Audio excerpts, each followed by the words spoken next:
ఇంత పెద్ద భీకర దాడి ఎక్సెట్రా ఎక్సెట్రా మనం రిప్లై ఇచ్చినాక కూడా ఆపరేషన్ సింధూర్ ఓ చుట్పుటికా హే అని చెప్పి మన మల్లికార్జున్ ఖార్గే గారు మాట్లాడతారు. ఇట్స్ స్మాల్ వార్ అని చెప్పి మాట్లాడతారు. ఖార్గే గారు 9 లాంచ్ ప్యాడ్స్ ఖతం, 100 మంది టెర్రరిస్టులు ఖతం, 11 పాకిస్తానీ ఎయిర్ బేస్లు ఖతం. కాంగ్రెస్ ఇంకా దీన్ని మజాక్ మస్కరాపన చేస్తుందా? 9 టెర్రరిస్ట్ క్యాంపుల మ్యాపులు పెట్టిండ్రు. 100 టెర్రరిస్టులు చచ్చిపోతే వాళ్ళ జనాజా చేస్తుంటే మీ కళ్ళు మండుతున్నాయా ఖార్గే గారు? ఇవాళ మీరు సబూత్ అడుగుతారని చెప్పి సబూత్లు కూడా ఇచ్చిండ్రు. ఇవాళ ఒక న్యూ డాక్ట్రైన్ వచ్చింది. కోల్డ్ స్టార్ట్ డాక్ట్రైన్కి స్పెషల్గా నా భారత రక్షక బలగాలు ఒక కొత్త డాక్ట్రైన్ని మొదలు చూపించినాయి. ప్రపంచానికి కొత్త యుద్ధ నీతిని పరిచయం చేసినాయి. ఏదైతే న్యూక్లియర్ బ్లాక్మెయిల్ ఎక్సెట్రా ఎక్సెట్రా అంటారు కదా, ఘర్మే గుస్కే ఈడున్నాయి నీ న్యూక్లియర్స్, చెప్పరా ఏం చేస్తావు అని చెప్పి హెచ్చరించి మరీ నా భారత్ వచ్చింది. ఇది చిన్న వార్ అని ఎట్లా అంటారు? ఖార్గే గారు మీకు ఒక చిన్న ఎగ్జాంపుల్ చెప్తున్నా.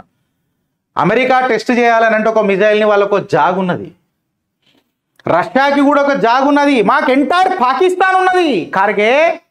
ఖార్గేజీ మాకు ఎంటైర్ పాకిస్తాన్ ఉన్నది. భారత్ మిజైల్ టెస్ట్ చేయాలనంటే ఇది నువ్వు యాద పెట్టుకో. నేనేంది మాట్లాడేది మీ మీద? చిదంబరం గారే ఒక మాట అన్నారు, ఏందనంటే there is no party, BJP అంత ఆర్గనైజ్ అయినంత పార్టీ ఎక్కడ నేను చూడలేదు. అదొక జస్ట్ పార్టీ కాదు, అదొక మెషిన్. నేను పొగడడం ఏంది పార్టీని, మీ పక్కన ఉన్న మీ కొలిగ్ పొగుడుతుంటే మీకు బగబగ మండుతుంది చూడు, శశి తరూర్ మాట్లాడుతుంటే మీకు బగబగ మండుతుంది చూడు.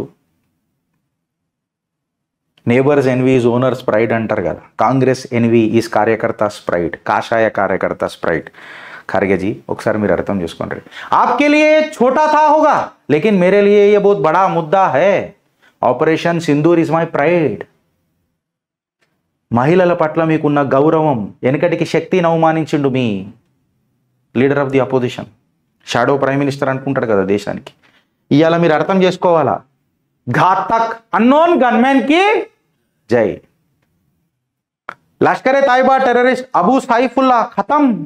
నిన్న breaking news, Lashkar co founder ఎవరైతే ఉన్నారో అమీర్ హజ్మా 72 హూర్ ముబారక్, అబూ సైఫుల్లా 72 హూర్ ముబారక్. హర హర మహాదేవ్. అన్నోన్ గన్మెన్ కి జై. ఇక్కడ కాగిపోలే, ఇక్కడ కాగలే. తెలంగాణలో మీ కాంగ్రెసే ఉన్నది.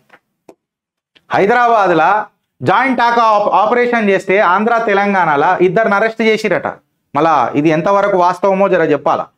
బాంబ్ బ్లాస్ట్లు హైదరాబాద్లో ప్లాన్ చేయడానికి ప్రయత్నం చేసిరట. వాడి పేరు సిరాజుర్ రెహమాన్ అని అంట, 29 ఇయర్స్ అట. దాని తర్వాత విజయనగరంలో నుంచి వాడు అరెస్ట్ అయిందట. దాని తర్వాత సయ్యద్ సమీర్ అని 28 ఏళ్ళట, వాడు హైదరాబాద్కి అరెస్ట్ అయిందట. వాడికి ఐఎస్తో లింకులు ఉన్నాయంట, సౌదీ అరేబియా నుంచి వాడు ఉన్నాడట. పోలీసులు అమోనియా, సల్ఫర్ ఇంకా అల్యూమినియం పౌడర్ ఇవన్నీ వీళ్ళ దగ్గర నుంచి జప్తు చేసిరట. ఎప్పుడెప్పుడైతే మనము ఆలోచిస్తుంటామో, ఇన్ఫ్యాక్ట్ అప్పుడప్పుడు పవన్ కళ్యాణ్ మనని సర్ప్రైజ్ చేస్తూనే ఉంటాడు. థ్యాంక్ యూ పవన్ అన్న for again standing tall for సనాతన ధర్మం. నేను చెప్పిన ప్రతిసారి నేను ఎప్పుడెప్పుడైతే నా ఆలోచన ఏమన్నా అవుతుంటే అప్పుడప్పుడు పవన్, నిజంగా పవన్ అన్న అని చెప్పి మాట్లాడతాను. నేను గారు అని చెప్పి మిమ్మల్ని నేను దూరం చేసుకోలేను పవన్ అన్న, దిల్కా కరీబ్ కాబట్టే మాట్లాడుతున్నా. Andhra Pradesh deputy chief minister, Andhra and Telangana soft target అయిపోయింది మన తీవ్రవాద తత్వానికి, అండ్ టు దట్ మ్యాటర్ టెర్రరిజంకి అని చెప్పి deputy chief minister of Andhra Pawan Kalyan గారు మాట్లాడారు. కోయంబత్తూర్ లాంటి ఇన్సిడెంట్స్ చూసినాం, హైదరాబాద్ బాంబ్ బ్లాస్ట్లు చూసినాం. నాకు కూడా ఒక పర్టికులర్గా ఇన్ఫర్మేషన్ వచ్చింది పొటెన్షియల్ థ్రెట్ కాకినాడ పోర్టు గురించి. నేను ఇమ్మీడియట్గా డీజీపీ గారికి చెప్పిన, తెలంగాణ ఆంధ్రప్రదేశ్లో ఈ సస్పెక్ట్లు ఎవరెవరైతే ఉంటారో, ఈ అప్రహెన్షన్ ఏదైతే ఉంటుందో అది మొత్తం మనం దూరం చేసేయాలి. ఈ ఇన్సిడెంట్స్ చాలా ఇంపార్టెంట్. లా అండ్ ఆర్డర్ ఎట్టి పరిస్థితులలో కూడా కాంప్రమైజ్ కావద్దు. పోలీస్ ఫోర్సే కాదు, ఇన్ఫ్యాక్ట్ ప్రజలు కూడా చాలా అప్రమత్తంగా ఉండాలి. కరెక్ట్ మాట్లాడి, ప్రజలు కూడా అప్రమత్తంగా ఉండాలి. ప్రతి సిటిజన్ ఒక సిటిజన్ జర్నలిస్ట్ అయ్యి మాట్లాడాలి. భారత్ మాతాకి జై ఫ్రెండ్స్.